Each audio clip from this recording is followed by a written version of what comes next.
the other thing you guys have done recently that's pretty impactful or new, I think it's unique actually to APA GOA, which is filing a brief with the Supreme Court in the gun carry case there. Obviously, you guys are, a lot of your members are in California, right? I think that's where the group is based. And California has a May issue law that could be impacted by the Supreme Court's ruling on New York's May issue law. And so you guys, I believe, are the only Asian American organization that filed a brief in that case. So can you just give us a little rundown of what the view of the organization is about that case? What do you want to see happen? Yeah, so, with the Supreme Court case, right, that's going through and asking the question, does the Second Amendment apply outside of the home, and specifically with regards to CCW and, may issue, versus shall issue?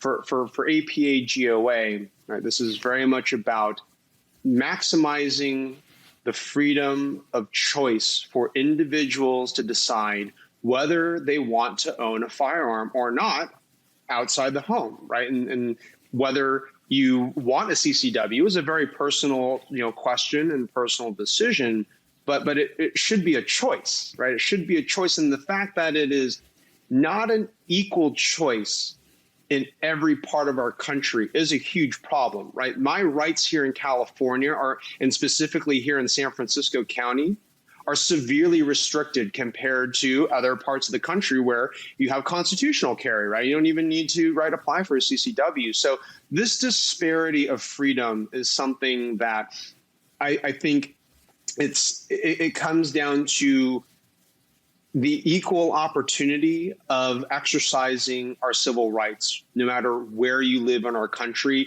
And this goes beyond Asian Americans, right, in that regard.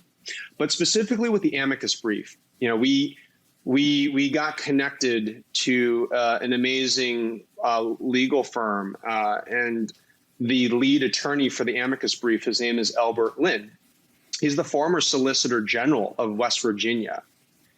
And he and his team gave the APA GOA leadership team a crash course in amicus briefs because, I've never submitted one. Like, I've read about the process, from a distance, hearing about other gun rights groups submit amicus briefs, right, and for other cases in the past. And what I think is really unique and distinctive about APA GOA's brief is the approach that we took to it, which was a very personal one.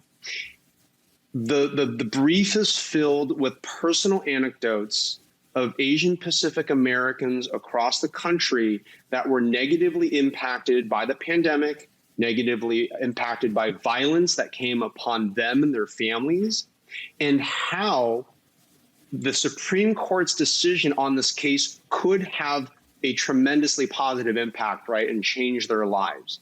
And so, what's amazing about the amicus brief process is you have, it seems like maybe 60, 70 different orgs submitted briefs. Oh, yeah, quite a lot, yeah. It's quite a lot, right? And at a high level, right, we're all sort of asking ourselves a question: how do we make our briefs stand out? How do we make them compelling?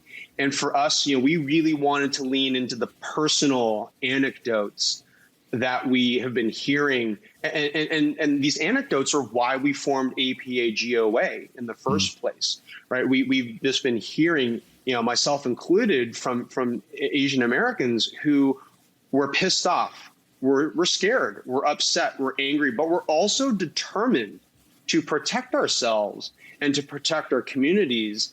And so this brief really leans into a lot of that emotion and into those personal stories, which I guess surprisingly, if you look at the other briefs, a lot of briefs are let me just say, other briefs lean into other, right, impactful arguments, sure, right, legal arguments, like socioeconomic and like other cultural arguments.